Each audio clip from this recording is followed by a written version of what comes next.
Hello നമസ്കാരം. IPL-ൽ ഇതുവരെ cup ഉയർത്താത്ത രണ്ട് ടീമുകൾ, അതിലൊരാൾക്ക് ഇന്ന് കപ്പിനോട് കൂടുതൽ അടുക്കാം. ഇന്ന് വീഴുന്നവർക്ക് കലാശപ്പോരിലേക്ക് കയറാൻ ഒരവസരം കൂടി ഉണ്ടാകും. റോയൽ ചലഞ്ചേഴ്സ് ബംഗളൂരുവും പഞ്ചാബ് കിങ്സും ഇന്ന് തോൽക്കാൻ മനസ്സില്ലാതെ നേർക്കുനേർ ഇറങ്ങുകയാണ്. സ്വാഗതം IPL പ്രത്യേക പരിപാടിയിലേക്ക്.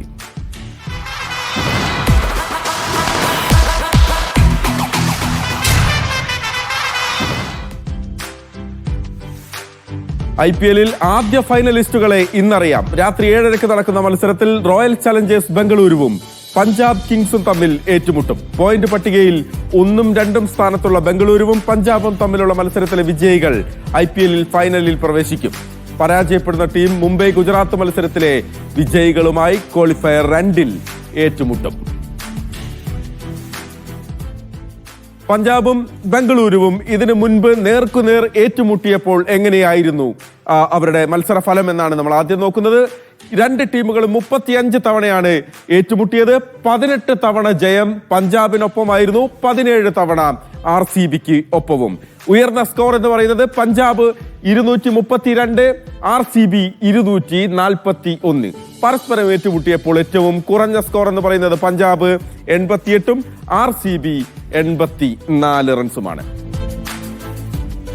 ഓക്കെ, ഇന്ന് ഇപ്പൊ നമുക്കൊപ്പം ചേരുന്നത് മീഡിയ വൺ വെബ് സ്പോർട്സ് ഡെസ്കിൽ നിന്ന് സഫാൻ റാഷിദാണ്. സഫാൻ, നമ്മളിങ്ങനെ പറഞ്ഞ് പ്ലേ ഓഫ് റൗണ്ടിലെത്തി. ഇന്നാണെങ്കിൽ ഒരു കലിപ്പൻ പോരാട്ടം എന്നൊക്കെ പറയാവുന്ന ഒരു മത്സരമാണ്. കോഹ്ലിയുടെ RCBയും അയ്യരുടെ പഞ്ചാബും നേർക്കുനേർ എത്തുമ്പോൾ കിരീടത്തിൽ കുറഞ്ഞൊന്നും ഈ രണ്ട് ടീമുകളും പ്രതീക്ഷിക്കുന്നില്ല. നേർക്കുനേർ എത്തുമ്പോൾ ആർക്കാണ് ഒരു നേരിയ സാധ്യത നമ്മൾ കാണേണ്ടത്? സത്യം പറഞ്ഞാൽ ഈ മത്സരം ഒരു നെക്ക് ടു നെക്ക് ആണ്. അതായത് 50-50 ചാൻസ് ആണ്. നമ്മൾ ഈ രണ്ട് ടീമുകളും തമ്മിലുള്ള ഒരു റെക്കോർഡ് നോക്കിയാൽ മനസ്സിലാക്കും. നമ്മൾ ഗ്രൂപ്പ് ഘട്ടത്തിൽ രണ്ട് ടീമുകൾ ഏറ്റുമുട്ടിയപ്പോൾ ഒരു ജയം RCBക്ക്, ഒരു ജയം പഞ്ചാബിന്. ഇനി ലീഗിലെ പോയിന്റ് ടേബിൾ നോക്കുകയാണെങ്കിൽ രണ്ട് ടീമിനും 19 പോയിന്റ്. രണ്ട് ടീമിനും ഉള്ളത് പ്ലസ് റൺ റേറ്റ് ആണ്. അതും പ്ലസ് റൺ റേറ്റ് 3-ന് മുകളിലാണ്. ചെറിയ മൈന്യൂട്ട് മാർജിനിലാണ് പഞ്ചാബ് 1-ാം സ്ഥാനത്ത് എത്തിയത്. അങ്ങനെ രണ്ട് ടീമും ഒപ്പത്തിനൊപ്പമുള്ള ടീമാണ്. പിന്നെ പറയുകയാണെങ്കിൽ രണ്ട് ടീമും 2008-ലെ ആദ്യത്തെ IPL സീസൺ മുതൽ നമ്മൾ കണ്ടുകൊണ്ടിരിക്കുന്ന രണ്ട് ടീമുകളാണ്. പക്ഷേ രണ്ട് ടീമും ഇന്ന് വരെ ഒരു കിരീടം ഉയർത്തിയിട്ടില്ല. പഞ്ചാബിനെ കുറിച്ച് പറയുകയാണെങ്കിൽ അവർ ഏറ്റവും അവസാനമായി ഒരു പ്ലേ ഓഫിലേക്ക് പോലും കടക്കുന്നത് 2014-ലാണ്. അതായത് 11 വർഷങ്ങൾക്ക് ശേഷമാണ് പഞ്ചാബ് വീണ്ടും ഒരു പ്ലേ ഓഫിന് ഇറങ്ങുന്നത്. RCB ആണെങ്കിൽ പോയ 5 വർഷത്തിൽ 4 തവണയും പ്ലേ ഓഫ് കളിച്ചിരുന്നുവെങ്കിലും അവർക്കും കിരീടം എന്നത് ഇനിയും ഒരു കിട്ടാക്കനിയാണ്. അങ്ങനെ രണ്ട് ടീം, പ്രതീക്ഷയുടെ ഭാരവുമായി രണ്ട് ടീമുകൾ ഇന്ന് പ്ലേ ഓഫിന് ഇറങ്ങുന്നു. അതിലൊരു ടീം എന്തായാലും ഫൈനലിലേക്ക് പോകും. പിന്നീട് പറയുകയാണെങ്കിൽ തീർച്ചയായിട്ടും വളരെ ഡിസേർവിംഗ് ആയിട്ടുള്ള രണ്ട് ടീമാണ്. രണ്ട് ടീമും അവരുടെ ഏറ്റവും പ്രധാനമായി എടുത്തു പറയേണ്ടത്, അവർ രണ്ട് ടീമും സാധാരണയായി ഏറ്റവും പരിഹസിക്കപ്പെടാറുള്ളത് അവരുടെ ലേലത്തിലെ തീരുമാനങ്ങളുടെ പേരിലാണ്. പക്ഷേ അവർ ഈ ലേലത്തിൽ രണ്ട് ടീമും കൃത്യമായി ബാലൻസ് ചെയ്യുന്നതിൽ വിജയിച്ചു. അതുതന്നെയാണ് കളിക്കളത്തിൽ അവരുടെ പെർഫോമൻസിൽ കാണുന്നത്. പഞ്ചാബ് ആണെങ്കിൽ റിക്കി പോണ്ടിങ്ങിനെ കോച്ചായി കൊണ്ടുവന്നു. കൂടാതെ നിലവിലെ IPL-ൽ കൊൽക്കത്തക്കൊപ്പം കപ്പ് ഉയർത്തിയ ക്യാപ്റ്റനായ ശ്രേയസ് അയ്യരെ ക്യാപ്റ്റനാക്കി.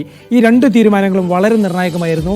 അത് അവരുടെ പെർഫോമൻസ് നമുക്ക് കാണാം. ഇനി RCB ആണെങ്കിൽ കോഹ്ലി എന്ന് പറയുന്ന ഫാക്ടർ അവിടെ ഉണ്ടെങ്കിലും അവരുടെ ക്യാപ്റ്റനായിട്ടുള്ളത് രജത് പട്ടീദാർ ആയിരുന്നു. ആദ്യത്തെ 12ഓളം മത്സരങ്ങൾ അദ്ദേഹമാണ് നയിച്ചത്. അദ്ദേഹം വളരെ മികച്ച രീതിയിൽ ആഭ്യന്തര ക്രിക്കറ്റിലെ എക്സ്പീരിയൻസ് ഉപയോഗിച്ചുകൊണ്ട് തന്നെ അദ്ദേഹം അത് വൃത്തിയായി ചെയ്തു. പിന്നീട് അദ്ദേഹം ഇപ്പോൾ പരിക്കായതുകൊണ്ട് ജിതേഷ് ശർമ്മയാണ് നയിക്കുന്നത്. അദ്ദേഹത്തിന്റെ ക്യാപ്റ്റൻസി എന്ന് പറയുന്നത് അത്ര ഒരു പട്ടീദാറെ പോലെയോ കോഹ്ലിയെ പോലെയോ ഒന്നും ഒരു മിടുക്ക് പറയാനില്ല. എങ്കിലും അദ്ദേഹം പോയ മത്സരത്തിൽ ബാറ്റർ എന്ന രീതിയിൽ വളരെ മികച്ച പെർഫോമൻസ് നടത്തിയിട്ടുണ്ട്. അതുകൊണ്ട് തന്നെ ഒരു നെക്ക് ടു നെക്ക് ഫൈറ്റാണ് നടക്കാൻ പോകുന്നത്. പിന്നീട് പറയപ്പെടേണ്ട ഒരു പ്രധാന കാര്യം എന്ന് പറയുന്നത് RCBയുടെ ബോളിംഗ് ഡിപ്പാർട്ട്മെന്റിലേക്ക് ഒരു പക്ഷേ നമ്മുടെ ഹേസൽവുഡ് മടങ്ങി വന്നേക്കാം. അദ്ദേഹം നമുക്കറിയാം ഓസ്ട്രേലിയയിലേക്ക് പോയിരുന്നു. നമ്മുടെ ഓപ്പറേഷൻ സിന്ദൂറിനെ തുടർന്ന് മത്സരം നിർത്തിവെച്ചപ്പോൾ ഓസ്ട്രേലിയയിലേക്ക് പോയിരുന്നു. പിന്നീട് അദ്ദേഹം വീണ്ടും മടങ്ങി വരികയും ഇപ്പോൾ ഇന്ന് മത്സരത്തിന് ഇറങ്ങുമെന്ന് പറയപ്പെടുന്നു. ഇനി പഞ്ചാബിലാണെങ്കിലുള്ള ഒരു പ്രധാന മാറ്റം എന്ന് പറയുന്നത് മാർക്കോ യാൻസൺ ആണ്. മാർക്കോ യാൻസൺ വേൾഡ് ടെസ്റ്റ് ചാമ്പ്യൻഷിപ്പിന്റെ ഫൈനൽ നടക്കുന്നതിൽ തന്നെ അദ്ദേഹം നാട്ടിലേക്ക് പോയി. അതുകൊണ്ട് തന്നെ അദ്ദേഹം ഇന്ന് ഉണ്ടാകില്ല എന്നറിയുന്നു. ഇങ്ങനെ ഒരു മാറ്റം കൂടി ഉണ്ടാകുമായി.